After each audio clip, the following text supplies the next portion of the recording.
Hello guys! Good morning! It's time to cook again ng lunch namin. So I have some chicken and tomato. Tapos pagsama-samahin ko lang may leftover kaming gulay at saka leftover din tong onions na to. Half-half nung nagluto ang aking amo. So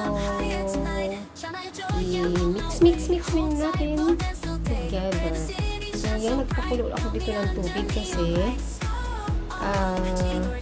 i-dip natin yung ating tomato kasi gusto ko matanggal yung kanyang skin.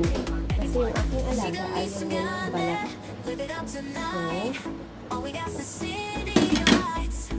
So, i-dip natin sa water, cold hot water.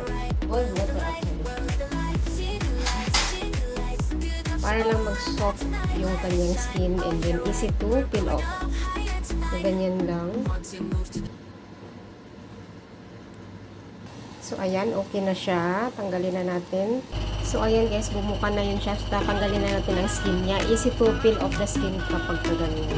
So, ayan, tapos ko lang na-peel off yung skin at hinuha ko na rin next. Ang ating chicken ay ating i-fry saglit.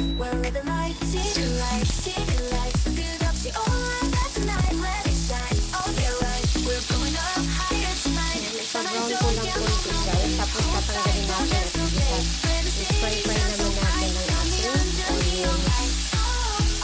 So okay na to, tanggalin na lang natin. Isunod natin ang ating onions.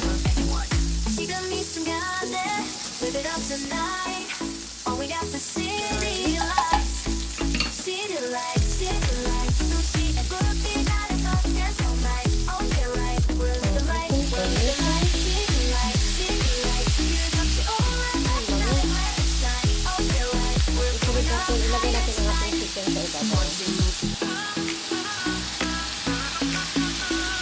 Okay, we will put the sauce. So, ito ang ating sauce. Pour lang natin. Ito ay pinaghalo ko ng 2 kutsarang ketchup. Tapos, oyster sauce, sugar, and a bit cornstarch.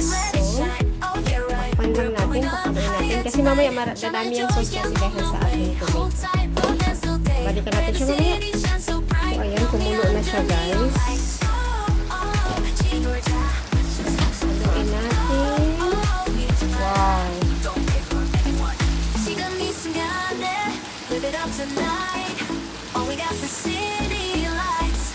Mamaya lagay ko yung green na vegetables kasi ayaw ko magsayang. So, ilalagay lang natin siya. 1 more minute pa. Make sure ang ating chicken ay very soft. Cook po. Taste muna natin.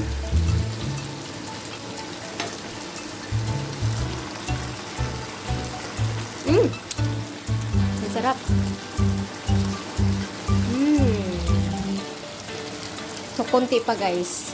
Kasi yung sauce niya medyo madami pa. So, maya-maya ilagay ko yung aking green leafy para siyang cabbage man. So, okay na. Ilagay natin ang ating gulay. So, at least may gulay pa rin. Haluin ko lang. So, ayan. Okay na, guys. So, pwede na ito. Finish. Ipi-plate na natin siya. So, i-bonus lang natin siya dito sa aking plate. Wow! Wow! Wow!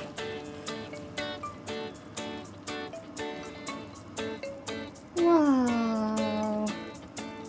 So, this is it. Done. Chicken tomato.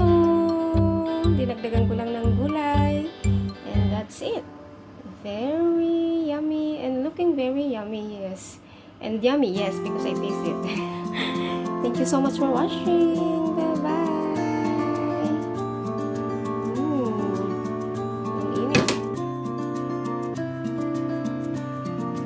Chicken is very juicy. The veggie too. Bye bye. Happy lunchtime, everyone.